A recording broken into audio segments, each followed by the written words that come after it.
Good morning. Today is Thursday, February 10th. I'm Danielle Wiggins with your 3 News Now morning update. Thanks for spending a few minutes with me on the WKYC Facebook and YouTube pages. We start with Hollie, who has a look at the forecast that's all over the place.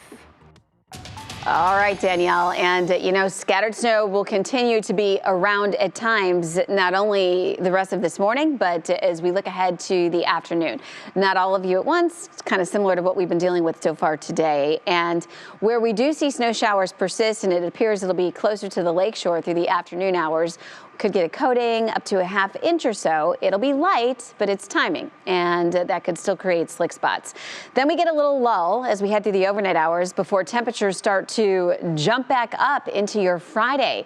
And by tomorrow, we'll be windy, we'll be rainy. Look at 1 o'clock tomorrow afternoon, already around 40 or even into the 40s. And those rain showers will continue as we head through tomorrow afternoon and early evening. So up and down we go, and that's really how our 7-day forecast looks. We're all over the board here. By Saturday, we'll see some leftover snow showers early and low 30s, a seasonal day. Of course, we've got the Super Bowl game right here on WKYC. Sunday's going to be really cold as you're traveling to those parties and things, only in the teens for highs. Valentine's Day will start in the single digits, end up in the 20s. But then look what happens by the middle of next week. We're literally in the upper 40s and almost feeling like springtime by next Wednesday. Danielle, back to you. Thank you so much, Hollie. Okay, so next week kicks off All-Star Weekend, but there is still growing frustration among restaurant owners about extended hours. Despite criticism from owners and city leaders, Cleveland Mayor Justin Bibb is standing by his decision to only allow hotels to stay open late. Only 7 out of 87 establishments were approved to serve alcohol until 4 a.m. The city says it's because of public safety surrounding COVID-19. I would challenge the health and safety because Rocket Mortgage just lifted their mask ban on the 1st of February. The NBA lifted their mask ban, but the city only feels that there's 7 hotels worthy of that. Businesses tell us there was no advance warning when applications were requested last month that the event would look different from past events. Many say they have already paid for inventory and entertainment that a week out can't be recouped. Okay, so let's turn to the entertainment though.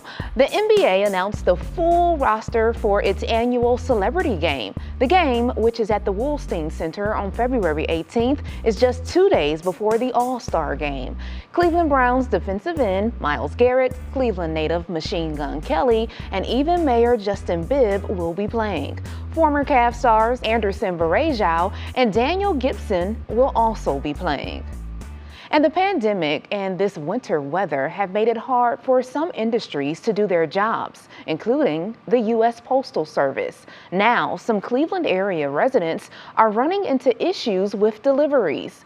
USPS is asking people to make sure their mailboxes are clear of snow and that there's no ice on their porches and front steps so that mail carriers can stay safe and make those deliveries.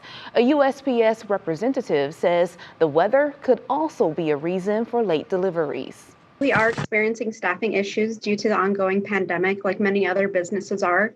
We're flexing our workforce, offering overtime, doing what we can to get the mail delivered as soon as possible. It's not safe to get to the mailbox because of an icy path. They will reattempt delivery the next day. So no matter what, patience is key. More local headlines to get to this morning. Here are 3 things to know. First, a Cleveland police officer convicted earlier this week in a sex assault case has resigned. Cleveland police say Matthew Piter quit his job with the department on Tuesday, a day after a judge found him guilty on 2 counts of gross sexual imposition. Piter was charged in connection with a violent attack of 2 women.